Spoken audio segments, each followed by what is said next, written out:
से 5 वचन हम देखेंगे। तो पौलुस क्या कहते हैं, रोमियो 5वां अध्याय 3 से 5 वचन।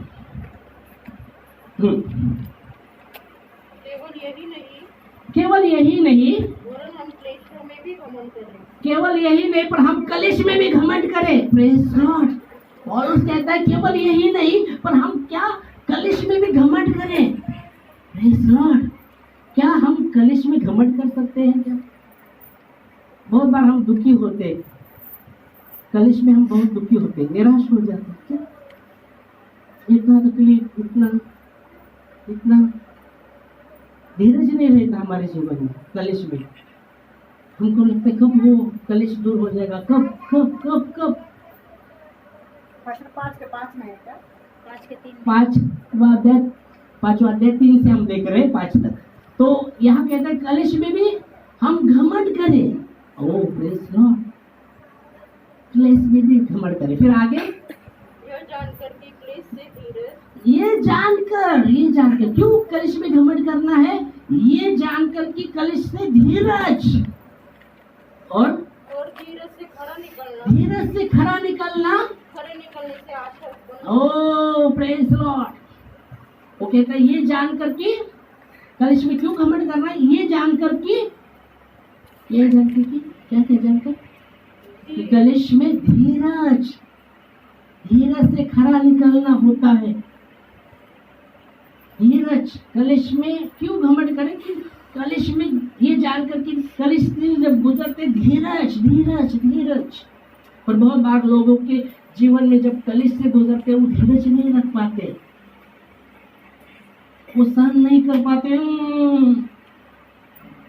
टूट जाते तुरंत, हार जाते तुरंत, वो सहन नहीं करते। यहाँ कहा गया है हम कलेश में भी घमंड करें, ये जानकर के कलेश से धीरज से खरा निकलना, और खरा निकालने से आशा निर्माण होती है। इसलिए आप देखेंगे आज जैसे प्रभु भोज में है, जब यीशु मसीह कलेश से गुजरे, बहुत से कलेश से गुजरे। हमने कई बार देखा था यीशु मसीह के मुंह पर थूके,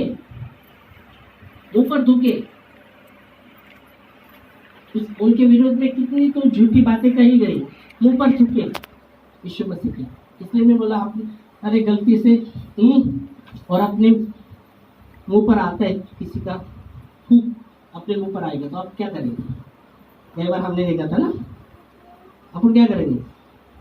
कई बार हमने देखा था क्या मन में उड़ाएंगे। अरे देखकर थूकना, मुंह पर आ गया। अरे वो तो गलती से, पर या तो जानबूझकर थूके यीशु मसीह के मुंह पर, फिर भी वो सहता गया, उसको कोड़े, हमने कई बार में देखा था। आज पर तो कोड़े मारे, और वो कोड़े के आगे लोहा को जैसा वो घुसता था, मांस और लहू निकलता था।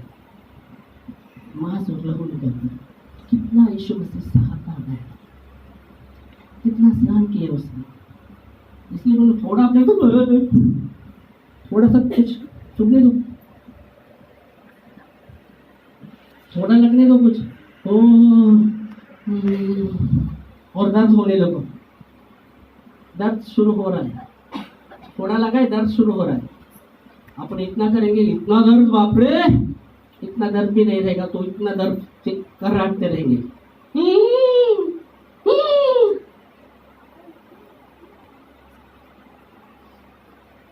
समझ में आ रहा? थोड़ा सा दर्द होता रहेगा पर अपने सहन नहीं कर पाते। पर यीशु मसीह हमारे लिए कितना सहन करता रहा, कितना बहुत सारा सहन करता रहा। और इसलिए आप पौलुस कहता है, पौलुस भी अरे यीशु मसीह ने सहन किया। संत पौलुस भी इतने कलेश से गए ना, बहुत से समस्या से हो गए। और सबसे अधिक पत्री न्यू करार में, नया नियम में उन्होंने लिखी है। बोलता है ऐसे संकट से मैं गुजरा हूँ, ऐसे संकट से इन्होंने लाए हुए, उन्होंने लाए हुए, भाइयों ने लाए हुए बहुत से संकट। और उसको कोड़े के पटके कितने बार मारा है? हाँ, कितने बार पौलुस को मारा है कोड़े के पटके? 240 पर कितने बार? हाँ, कितने बार? यीशु मसीह को 5 बार। यीशु मसीह का नहीं, पौलुस को। किसको मारा है? 5 बार। पौलुस को। यीशु मसीह को कितने बार मारा? 39 कोड़े के फटके एक बार यीशु मसीह खाए, पर पौलुस 5 बार उन्होंने 45 कोड़े के फटके खाए। मतलब हालत कितना खराब होगा वो उनका, संत पौलुस का। 5 बार, वो भी खून मांस निकलता था। 5 बार। एक बार तो बोलते मुझ पर पथराव किया, बेशुद्ध हो गए, लोगों को लगा मर गए। जो पथराव कर रहे थे उस पर, उनको लगा मारा, आधा मारा हुआ, फिर भी जान आ गया उसमें। मतलब इतना सताव, इतना वो सहते गए यीशु मसीह। पौलुस, संत पौलुस इतने सर, पर आपने में सहन करने का कलेश से कैसे बचे? पर यहाँ पौलुस, वही पौलुस कहते हैं कि हम कलेश में भी घमंड करें। वो बता रहे हैं कि कलेश में भी हम घमंड करें, क्योंकि कलेश से ये जान करके, कलेश से धीरज, कलेश से धीरज, धीरज से खरा निकालना, और खरा निकालने से आशा निर्माण होती है। और कलेश ये जान के, इसलिए कलेश में जब हम कलेश से गुजरते हैं, परमेश्वर चाहता है कि हमारे अंदर धीरज हो, हमारे अंदर धीरज हो। हम धीरज धरे, क्योंकि धीरज से खरा निकलना होता है, और खरा निकलने से आशा निर्माण होती है, और आशा लज्जा देती नहीं, लज्जित नहीं कर देती। पर बहुत बार हम कलेश में हम कलेश से भागना चाहते हैं कलेश से, और हम क्या करते, कलेश के सामने सहते नहीं, बहुत बार सहते नहीं, सहन करते नहीं, और क्या हो जाते हैं, टूट जाते हैं।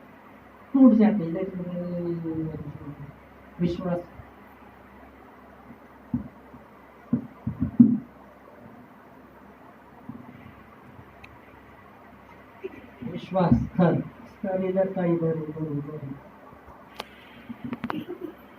और यहाँ वो कह रहा है, ये जानकर कलेश में हम क्यों घमंड करें, ये जानकर के कलेश से धीरज, और धीरज से खरा निकलना होने वाला है, और खरा निकलना बहुत ही जरूरी है।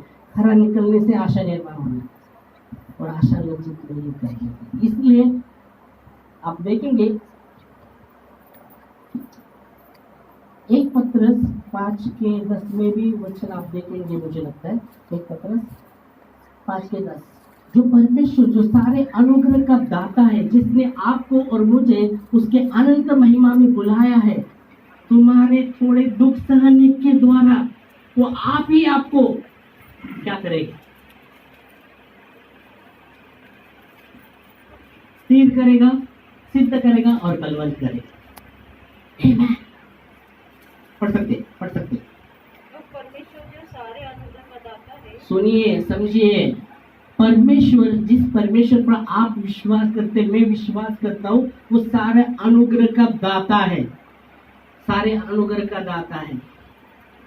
इसलिए तुम्हें मसीह में समझ में आया? परमेश्वर जो जिससे आप विश्वास करते, वो सारे अनुग्रह का दाता है, सारे अनुग्रह का दाता है, जिसने आपको और मुझे उसके अनंत महिमा के लिए बुलाया है। आमीन, हालेलुया। परमेश्वर जो सारे अनुग्रह का दाता है, इसका मतलब क्या, जब हम कलेश से जब जाते हैं, कलेश सहते हैं, वो अनुग्रह हमें देगा, वो अनुग्रह हमें देगा जब हम कलेश सहते हैं।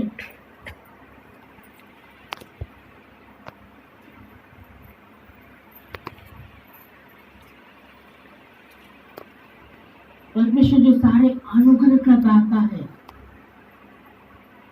सारे अनुग्रह, जिसने आपको और मुझे उसके अनंत महिमा के लिए बुलाया है। आमीन। थोड़ी महिमा के लिए नहीं, थोड़ी बड़ी महिमा के लिए, अनंत महिमा के लिए बुलाया है। बाइबल कहती है, जब आदम और हवा ने वो फल खाया ना, जब भले बुरे का ज्ञान वाला फल जब उन्होंने खाया ना, उनकी आंखें खुल गई और उनको लगने लगा कि वो नंगे।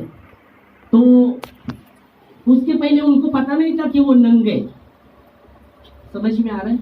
उसके पहले उनको पता नहीं था वो नंगे, पर जब भले और बुरे का ज्ञान वाला जो फल जो परमेश्वर ने मना किया था, उन्होंने जब खाया उनकी आंखें खुल गई और वो उनको पता चला कि वो नंगे हैं।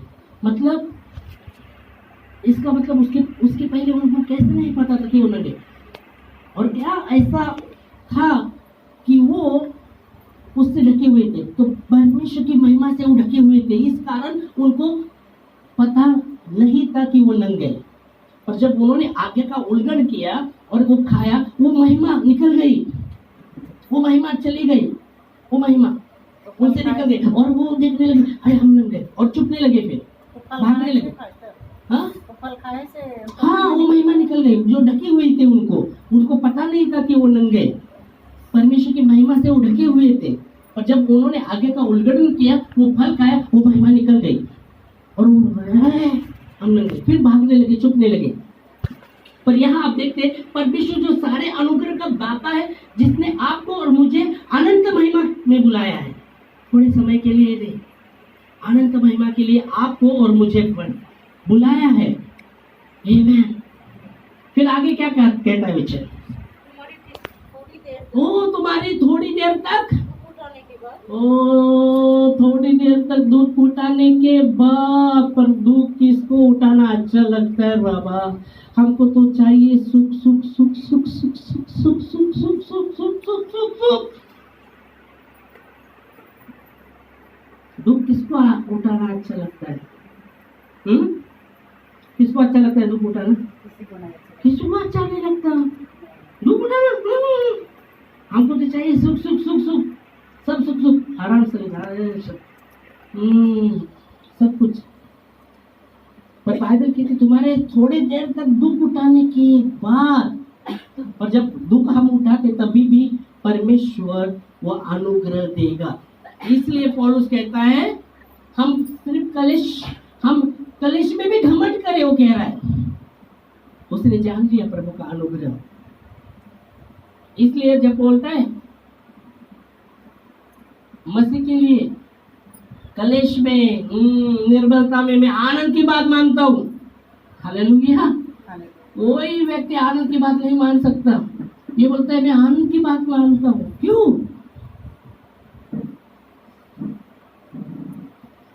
कलेश में लोग रोते रहते हैं, कुड़कुड़ाते रहते हैं, धन्यवाद देना नहीं चाहिए।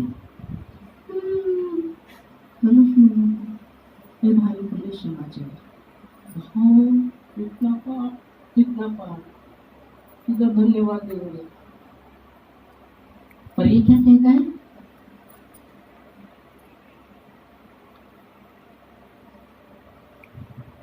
दो करंथियों 12वां अध्याय 10 वचन में वो क्या कहता है? देखिए पौलुस क्या कहता है। मैं नहीं सुनी। 2 करंथियों 12वां अध्याय 10 वचन।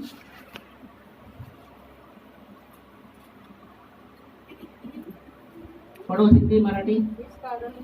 इस कारण मैं मसीह के लिए इस कारण मैं मसीह के लिए निर्बलता में और निंदा में, दरिद्रता में, उपद्रव में, संकट में क्या हूँ? कैसे प्रसन्न हूँ? मतलब मैं प्रसन्न रहता हूँ संकट में।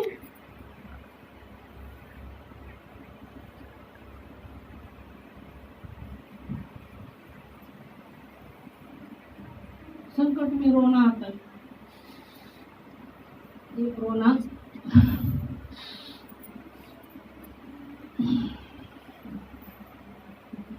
आंखों से पानी निकलता, एक रोना मुझे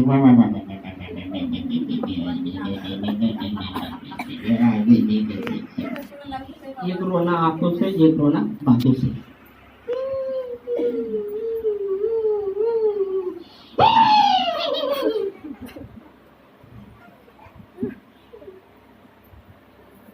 पर ये व्यक्ति को सोचिए, समझिए, वो कहता है मैं प्रसन्न हूँ इन बातों में। क्यों? उसने जान लिया प्रभु के अनुग्रह को। उसने जान लिया प्रभु के अनुग्रह को। जब ऐसे परिस्थिति से भी जाऊंगा ना, प्रभु का अनुग्रह मुझ पर रहने वाला है। निर्बलता में उसका सामर्थ्य सिद्ध होता है। आमेन। और इसलिए वो प्रसन्न है। इसलिए वो कहता है कि हम कलिश में भी घमंड करें, ये जानकर, क्या जानकर, ये जानकर कलिश से धीरज, धीरज से खरा निकलना, खरा निकलने से आशा निर्माण होती है। रोमियो 5 के 3 से 5 हम देख रहे हैं। तो उसमें वो कहता है, और आशा लज्जित करती नहीं। परमेश्वर का वचन कहता है तुम्हारी आशा फिर से नहीं टूटेगी। आमीन। किन उन लोगों को कह रहा है जो ऐसे परिस्थिति से भी गुजर रहे, कलेश से भी गुजर रहे, और कलेश में भी वो आनंद की बात मानते हैं, उनके विषय में कहा गया है कि तुम्हारी आशा फिर नहीं टूटेगी। क्योंकि उन कलेश से भी जब जा रहे, उनका भरोसा प्रभु है। वो गुड़गुड़ाते नहीं, वो रोते नहीं। प्रभु को धन्यवाद देते प्रभु, जो भी तेरा मेरे जीवन के लिए जो भी तेरी योजना है वो पूरी हो।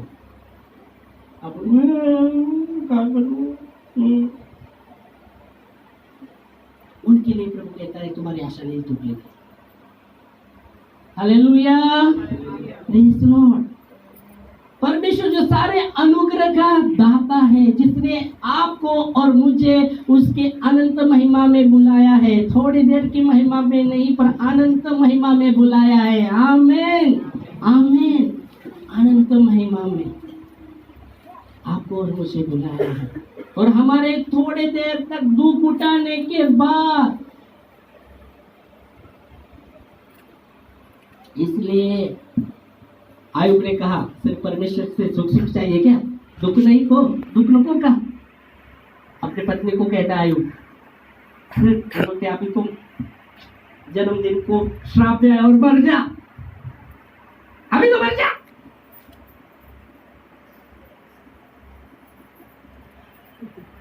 श्राप दे और मर जा। बोलते हैं परमेश्वर से सब सुख, दुख नको क्या, दुख नहीं उठाना चाहिए क्या परमेश्वर से, सब सुख में है। वो बोल रहे थे मर जा, मर जा, मर जा, अभी तो श्राप दे और मर जा। क्योंकि वो कोट से भरा था पूरा, सब कुछ तो चला गया था, और उसको भी बड़ा बड़ा पूरा कोट से पूरा शरीर पर। तो वो क्या अभी तो हालत में श्राप दे दिन को, जन्मदिन को, और मर जा। फिर वो कहते हैं सिर्फ परमेश्वर के सुख, दुख को क्या, दुख नहीं चाहिए क्या परमेश्वर से, सुख चाहिए, सुख सुख आलं ना, किती चांगला माझा येशू। आणि दुःख आलं तर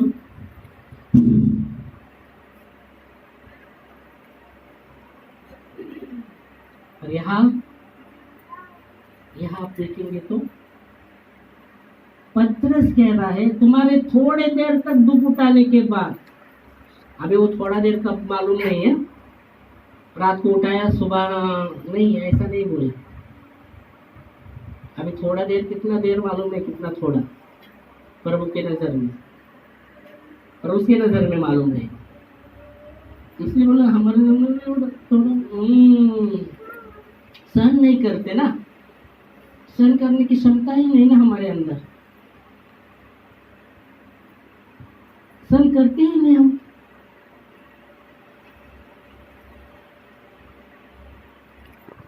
पर यहाँ वचन तुम्हारे थोड़े देर दुख सहन करने के द्वारा, मतलब प्रभु चाहता है जब हम ऐसे दुखों से जाते फिर भी वो हमें छोड़ेगा नहीं, पर वो अपना अनुग्रह हम पर बनाए रखेगा। आमीन। और इसलिए पौलुस ने कहा प्रभु तेरा अनुग्रह मेरे लिए काफी है, मैंने जान लिया प्रभु तेरा अनुग्रह मेरे लिए काफी। इसलिए वो बोलता है कलेश में, निर्बलता में, मसीह के कारण निंदाओं में मैं प्रसन्न रहता हूँ, मैं प्रसन्न रहता हूँ। आमीन। ये विश्वास, ये भरोसा हम में होना है। तो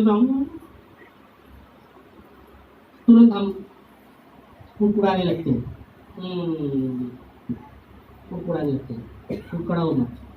बाइबल कहती है उन लोगों के जैसे कुड़कुड़ाओ मत जो अंत के समय बाइबल कहते हैं उनके लिए वो दुष्टांत पर गिरा, पर आज अंत के समय जो हम लोग हैं हमारे लिए वो बातें लिखी गई है।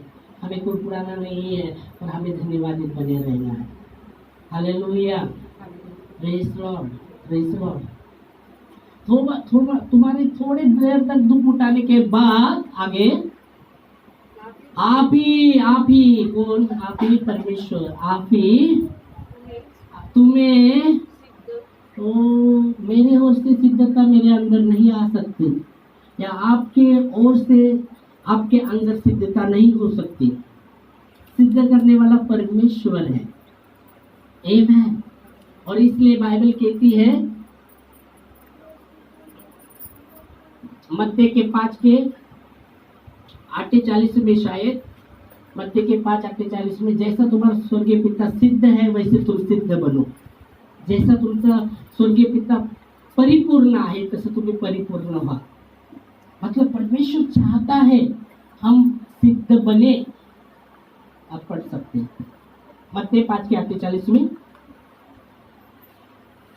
मराठी हिंदी। यास्तव जसा तुमचा स्वर्गीय पिता सिद्ध आहे तसे परिपूर्ण आहे तसे तुम्ही परिपूर्ण व्हा। हिंदी मध्ये इसलिए चाहिए। अयो, परमेश्वरला पाहिजे, आम्ही ऐकलेलं परमेश्वर देतो। अरे इसलिए चाहिए, परमेश्वर यीशु मसीह कहते हैं इसलिए चाहिए, इसलिए चाहिए। क्या चाहिए यीशु मसीह को? इसलिए चाहिए कि तुम सिद्ध बनो। परमेश्वर को, यीशु मसीह को चाहिए कि हम सिद्ध बने। हाँ आगे। जैसा हमारा पिता स्वर्गीय पिता सिद्ध है वैसे उसको चाहिए हम सिद्ध बने। पर सिद्ध कब बनेंगे? आपने को तो सुख का आदत वगैरह है ना, सुख चाहिए ना, दुख कैसा। और वचन तो कहते हैं तुम्हारे थोड़ी देर तक दुख उठाने के बाद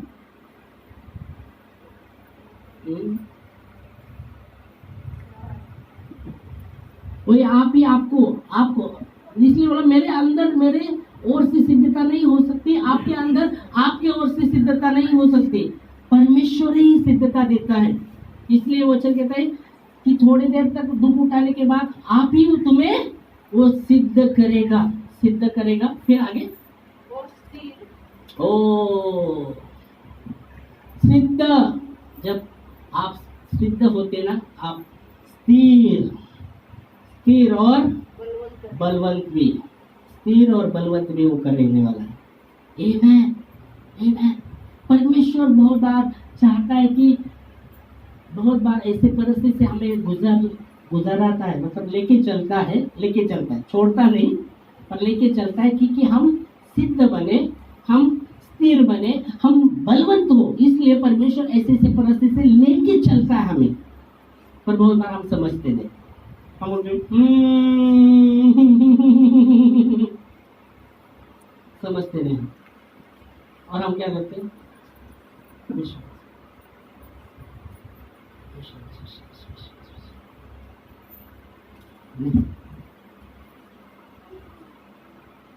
और इसलिए हम किससे विजय प्राप्त कर सकते परीक्षाओं में?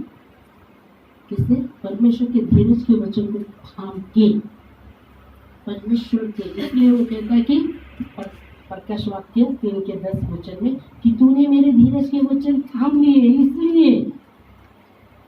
इसलिए फिर वापस आते आज इतना नहीं रुकेंगे, तो और भी चलता रहेगा, तो चलता रहेगा। और फिर हम क्या करेंगे? बोर हो जाएंगे, क्योंकि अपने में वो लेना भी कैपेसिटी खत्म हो जाएगा।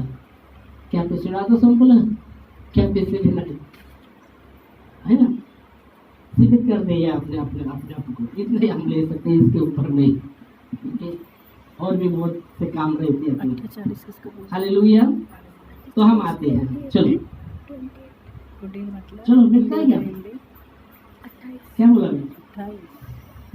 प्रकाश वाक्य प्रकटीकरण 3 अध्याय और 10 वचन। तूने मेरे धीरज के वचन को थामा है, तूने मेरे धीरज के वचन को थाम लिया है, इसलिए मैं भी तुझे परीक्षा के उस समय बचा रहूंगा। हाँ, उस समय में तुझे बचाऊंगा।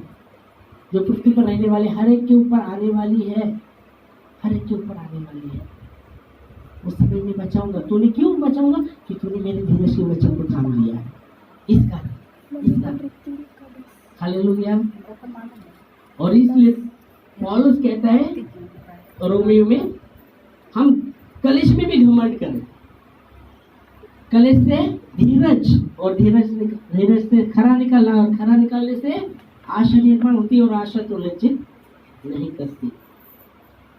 Hello, praise Lord. प्रभु को महिमा, क्योंकि उसने आपको और मुझे उसके अनंत महिमा में बुलाया है, अनंत महिमा के लिए बुलाया है। बाइबल कहती है एक स्वामी के लड़की की शादी थी। बाइबल में स्टोरी है, दाखिला है। स्वामी के बेटी की शादी थी, और क्या होता है, क्या होता है, काना गाँव से गए। ये स्वामी के बेटे की शादी थी, तो बुलाओ बोलता है। जो बुलाए हुए वो आते नहीं। फिर स्वामी बोलता है जो भी मिलता है उनको बुलाओ, जो भी रास्ते में मिलता है उनको भी बुलाओ।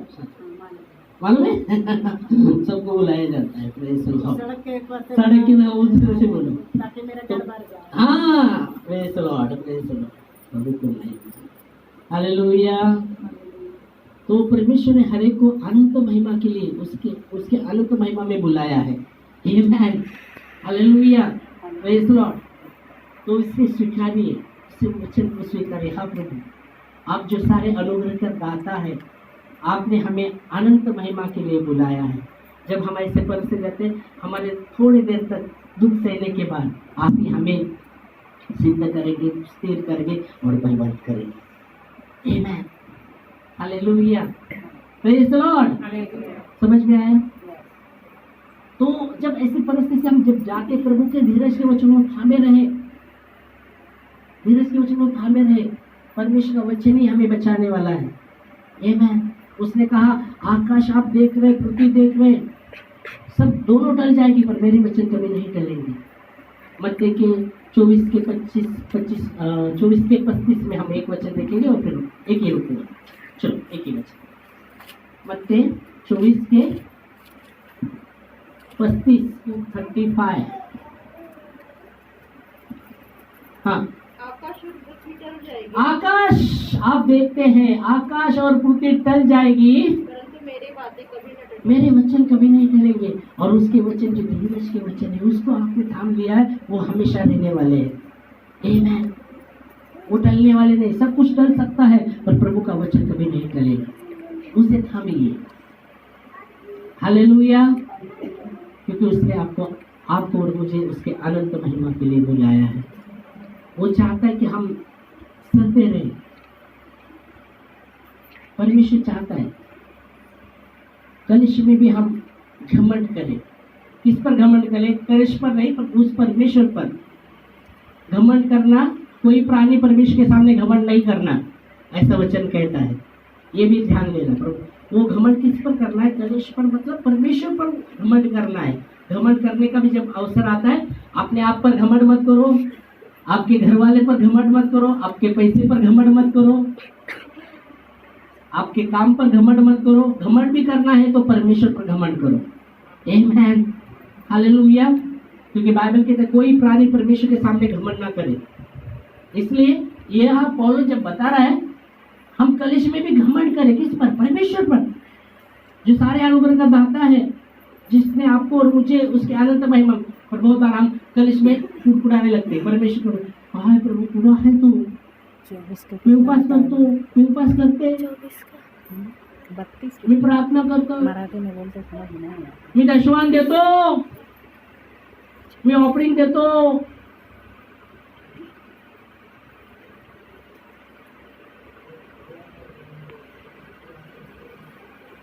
सारे अनुग्रह का दाता परमेश्वर है।